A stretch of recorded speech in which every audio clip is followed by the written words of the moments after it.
Maybe talk about poor ways that people do land contracts that end up negatively affecting the title insurance process. Land contracts. Land contracts can be really good for the buyer and seller depending on the transaction if it is handled correctly. First of all, the purchase agreement states that you're doing a land contract, the financing terms. So you do need to get with your real estate agent and making sure that that is done correctly first, and then we connect with the attorneys that prepare a land contract.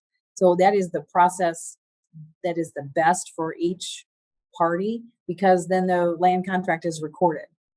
And then the so with the land contract, as long as it is handled from the beginning to the end correctly, and you can do title insurance to make sure that there's no liens. So if I'm buying your home on land contract, how do I know you don't have a whole lot of liens on the property? Why would I buy that property on land contract knowing that, if I go to buy it at the end, that you're not going to give me clear title anyway?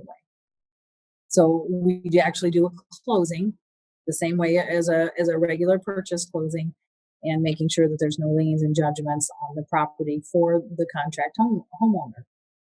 Any issues? A lot of issues that come aboard where the people aren't paying on time. Let's say they just leave.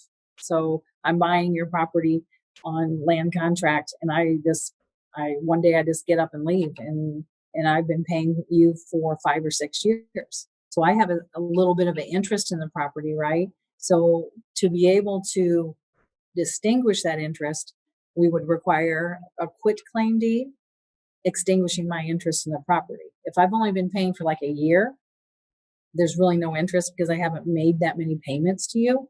But if there's a substantial interest in the property, that would hinder you, Andy, from selling the property, because I have an interest in the property, and that doesn't just go away because I'm gone, because the land contract is recorded. Does that kind of make sense? Because they do have an interest in the property. It's kind of like leasing to own, if you look at it that way.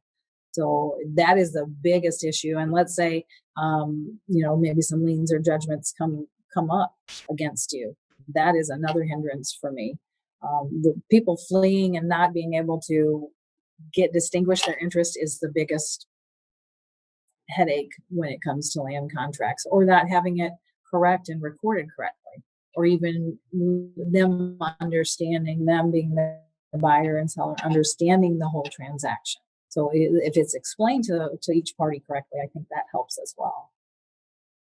So the person who's selling a house on a land contract, their big risk is the tenant or the buyer fleeing the coop and leaving, and then having to get multiple people in there.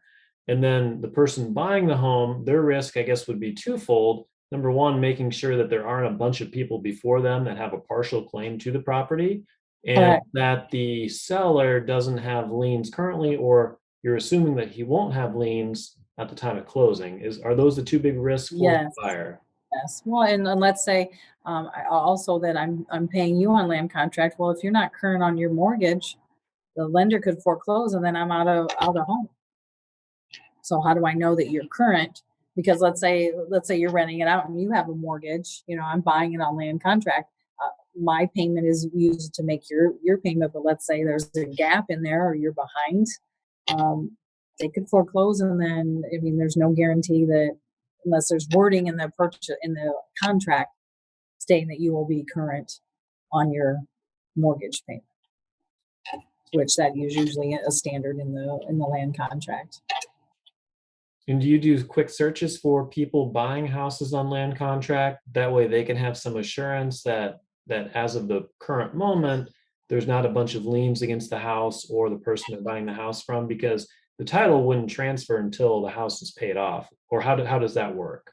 We do an actual policy at the beginning of the transaction. They provide a policy, or we can do a property report. But again, a property report is not a policy, so it isn't a guarantee.